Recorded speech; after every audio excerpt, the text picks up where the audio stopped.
నమస్కారం, news vision కు స్వాగతం. ఈ రోజు వార్తల్లోని ముఖ్యాంశాలు.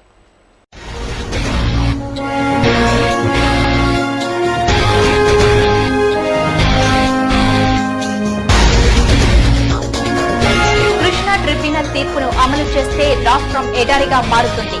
టీటీడీ సాధికార మండలి ఏకపక్ష నిర్ణయాలకు స్వస్తి పలకాలి. బీజేపీ జాతీయ నాయకులు ఇంద్రసేనారెడ్డి.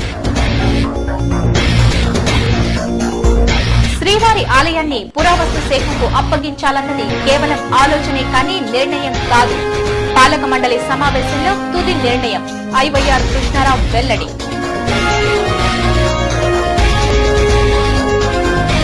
అసెంబ్లీ బడ్జెట్ సమావేశాలు సజావుగా సాగుకుంటే రాష్ట్రంలో ప్రభుత్వం కూలటం, రాష్ట్రపతి పాలన రావటం ఖాయం. చేనేత కార్మికుల ఆత్మహత్యలు సర్కారీ హత్యలే. సిపిఐ నారాయణ ధ్వజం.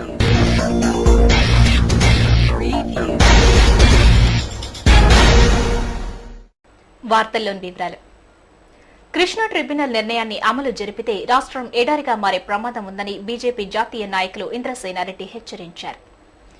శనివారం స్థానిక ప్రెస్ క్లబ్ లో ఏర్పాటు చేసిన విలేకరుల సమావేశంలో ఆయన మాట్లాడుతూ కేంద్ర రాష్ట్ర ప్రభుత్వాలు పెరిగిన ధరలను నియంత్రించడంలో ఘోరంగా వైఫల్యం చెందాయని ఆరోపించారు.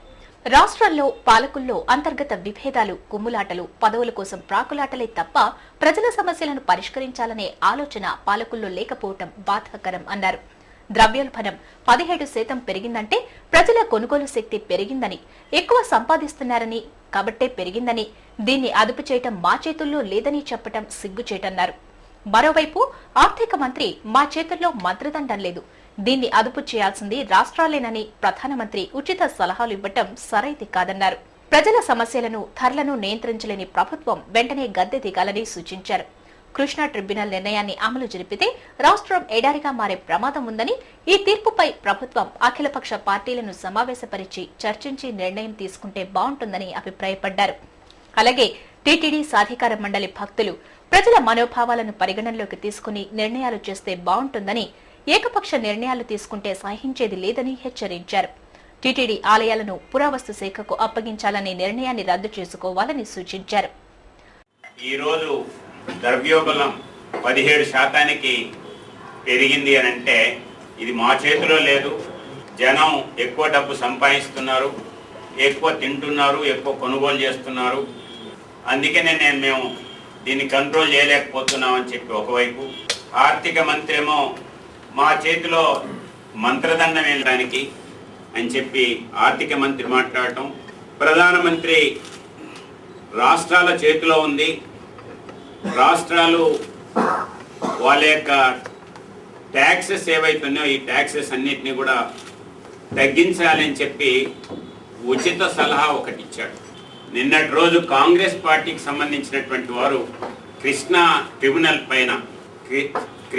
ట్రిబ్యునల్ ఇచ్చినటువంటి నిర్ణయం పైన మేము మంచోళ్ళమే, మాదేం తప్పు లేదు అనేటువంటి పద్ధతిలో మాట్లాడు. ఏం మాట్లాడాలి, ఏం ఆలోచన చేయాలి, ఏ రకమైనటువంటి ఆర్గ్యుమెంట్ పెట్టాలి అనేటువంటి విషయంలో రాష్ట్రానికి సంబంధించినటువంటి, రాష్ట్రం యొక్క హితానికి సంబంధించినటువంటి సమస్యల పైన ఏ లైన్ తీసుకుంటే ఏ రకంగా వర్కౌట్ అవుతుంది అనేటువంటి ఆలోచన రాష్ట్ర ప్రభుత్వానికి ఉండాలి. విద్యార్థుల్ని, యువకుల్ని దేశ పునఃనిర్మాణంలో భాగస్వాములు చేయాలంటే విద్యాలయాలే ఆధారమని భారత ప్రభుత్వం నిర్ణయించిందని రాజభాష కమిటీ చైర్మన్ యార్లగడ్డ లక్ష్మీప్రసాద్ పేర్కొన్నారు.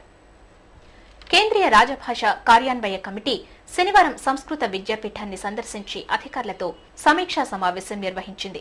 ఈ సందర్భంగా ఏర్పాటు చేసిన విలేకరుల సమావేశంలో యార్లగడ్డ లక్ష్మీప్రసాద్ మాట్లాడుతూ రాజభాష హిందీని అధికార భాషగా అమలు చేసే విధానం మీద కేంద్ర ప్రభుత్వం ప్రత్యేక దృష్టి సారించిందని పేర్కొన్నారు.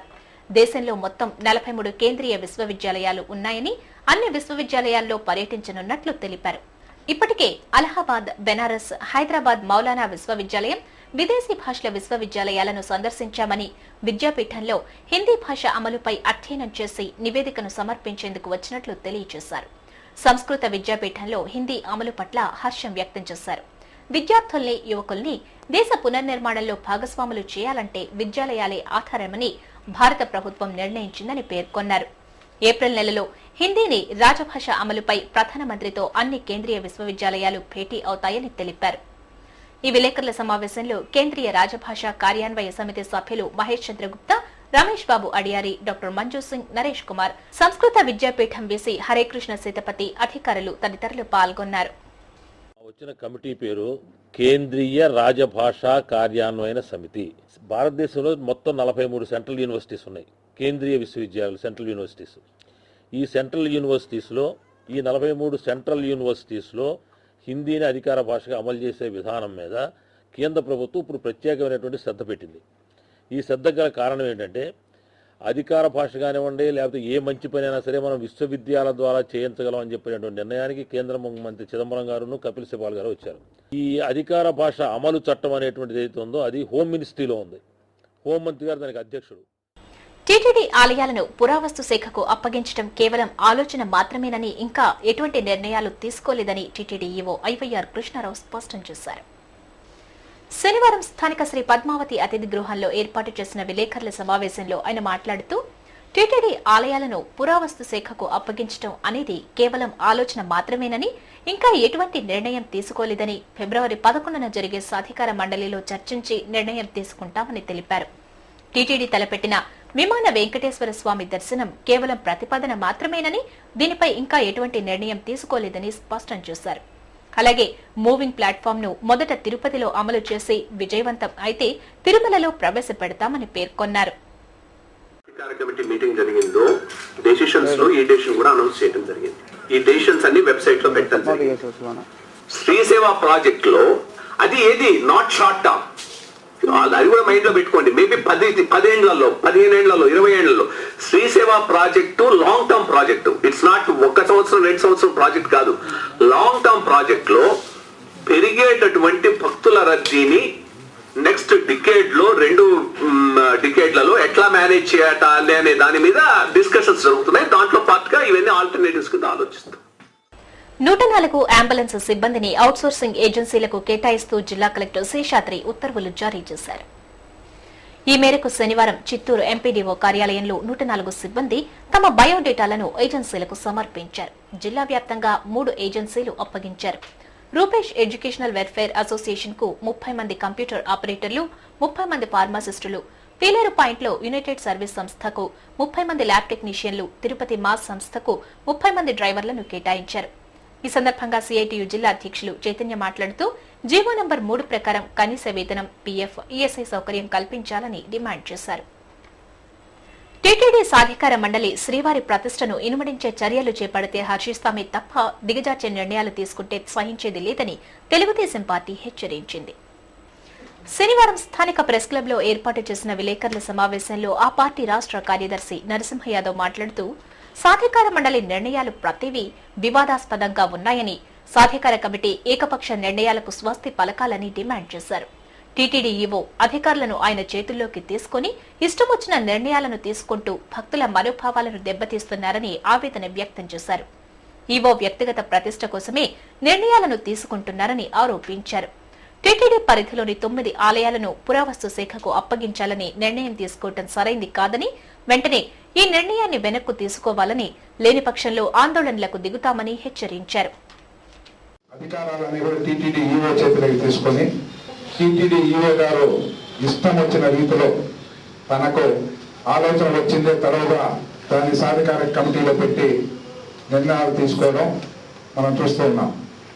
ఇవన్నీ కూడా ఎలాంటి పోకడలు పోతా ఉన్నారో మనం చూస్తాం. వ్యక్తిగత ప్రతిష్టకు పోవడమా, లేకపోతే స్వామివారి ప్రతిష్టను ఇనుమడింపజేసే కార్యక్రమాలు అందరి సలహాలు స్వీకరించి ఆ విధంగా పరిపాలన సాగించాలనే సాధికారిక కమిటీ కూడా అవేవి పట్టనట్టు వ్యవహరించడాన్ని కూడా తీవ్రంగా పరిగణిస్తాను.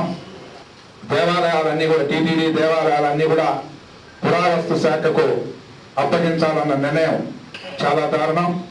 ఎందుకంటే ఇలాంటి నిర్ణయాలు చేసే ముందు స్థానికులైన మనల్ని కానీ, లేదా భక్తులను కానీ, లేదా కమిటీ రూపంగా కూడా చర్చించి నిర్ణయించాల్సింది పోయి తనకు వచ్చిన ఆలోచన తడవుగా దాన్ని ఇంప్లిమెంటేషన్ లో పెట్టడం కూడా ఈవో గారికి తగదు.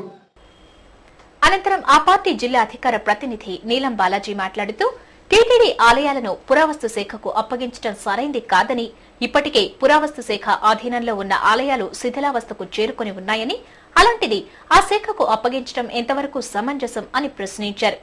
ఇకనైనా సాధికార మండలి నిర్ణయాన్ని వెంటనే రద్దు చేయాలని, లేని పక్షంలో టీటీడీ పరిపాలనా భవనం ఎదుట ఆందోళనలు చేస్తామని, అప్పటికి టీటీడీ యాజమాన్యం స్పందించకపోతే గాంధేయవాదంలో తమ నిరసనలు తెలియజేస్తామని హెచ్చరించారు. ఈ విలేకరుల సమావేశంలో ఆ పార్టీ నాయకులు రామారావు, దేవా, మస్తాన్ నాయుడు, గోవిందకృష్ణయ్య, వసంతమ్మ, సరోజమ్మ, మాల్యాద్రి తదితరులు పాల్గొన్నారు. 9 ఆలయాల్ని ఉదాహరణకి ఈ రోజు పురావస్తు శాఖ అనుమతి ఉన్నటువంటి వాళ్ళ అధీనంలో ఉన్నటువంటి గుడిమలలో ఉన్నటువంటి గుడి చూస్తే మన అందరూ కూడా ఒకసారి పోయి అక్కడ చూస్తే అక్కడ ఏ విధంగా ఉందో ఆ గుడి డెవలప్మెంట్ అని కూడా తెలుస్తుంది. మరి స్వామివారి కైంకర్యాలు జరుగుతూ భక్తులు కూడా వచ్చేటువంటి విధంగా కూడా ఈ రోజు జరుగుతుంది.